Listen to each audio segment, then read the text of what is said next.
Hello there, it me, Tara. I'm back today with a not scrapbooking video, but it does involve Instax photos. I have a bad habit of keeping all of my instant photos, even the ones that don't turn out. I'm always like, I'm going to do something really cool with these, and I never do.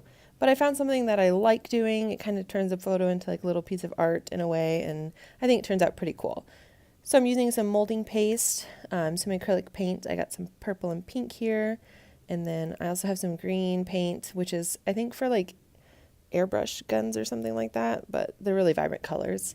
I also pulled out some stencils that I have. And then I also have my photos that didn't turn out. So I have like the mini size and then the regular Instax photo size. I'm also using my little Ranger mat so I don't get crap all over my desk, and the little mixing paint scraper thingy. I don't know what the actual term for this tool is called. So I'm first just taking out some molding paste, and then I'm going to color it using my acrylic paint.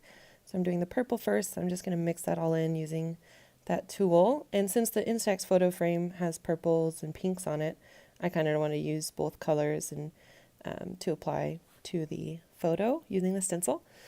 So I did the purple, and now I'm doing the pink and just mixing that all in, and that does take a little while. I cut some of it out because it is just kind of a long process to mix it all in, and you can add more paint if you want it to be a little bit more vibrant.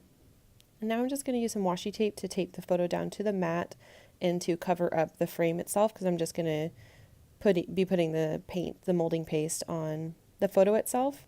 So I didn't want to get any on the frame. Keep that nice and clean. So just using washi tape because it's easy to take off, and it's not going to like be really sticky. So I'm just putting the stencil down on top, grabbing some of the colored molding paste, and I'm just going to smush it all on top of that photo there. I've only ever done this one time before, maybe twice, but I saw a picture of one that I did before, and I was like, oh my God, this was really cool, and I should do this more often. But I only used one color the first time I did it, and using two colors was actually really difficult. I kind of wanted them to blend together, but I didn't want it to be, I didn't want to like lose any of the colors on either end, so it was really hard to kind of get what I had envisioned in my head but I think it turned out okay. I just kind of go back and forth with the purple and the pink and try and blend it together and make it look okay. And then to dry it, I did use my heat tool here. This molding paste takes a really long time to dry, so even using the heat tool for a few minutes didn't dry it completely. So I used an X-Acto knife and just a ruler. I have this fuse tool ruler that was nearby, so I just used that one. And I'm just going to lightly cut against the frame of the photo, and not deep enough to actually cut it, but just like to separate the paste from the tape, because since I went over the edge there, and so I can just peel the tape off easily and set it aside to dry. So yeah, since molding paste takes a long time to dry, and I wanted to work on other stuff, I didn't want to mess this up, so I wanted to take the tape off and just put the photo in a safe place for it to dry. And the X-Acto knife worked really well. I didn't have any issues getting the tape off the photo, and I didn't ruin it, so that was cool. I did almost like smush it with my finger when I was trying to get the tape off.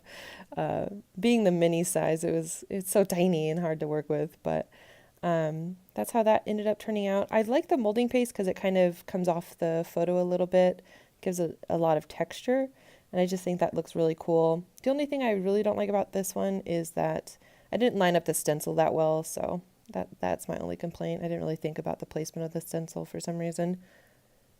So with this one, I'm using the green, just one color, because that two color thing was really hard, and I wasn't really happy with that. So I'm just doing the same process, taping down the photo, putting my stencil on top, and this stencil I'm taping down just because I don't know, it just feels easier to tape it down and not have to hold it with my fingers and hope I don't move it or anything like that. So just the same process here with the green, using that tool to scrape it all on. I imagine you can use like a credit card or something like that to do this too if you don't have one of these paint mixer scrapers, but I have one, so that's what I use. And then I just dry that one, and that's how that one turned out. And I think this will look pretty cool in a frame or just all by itself. So yeah, thank you guys so much for watching. Bye.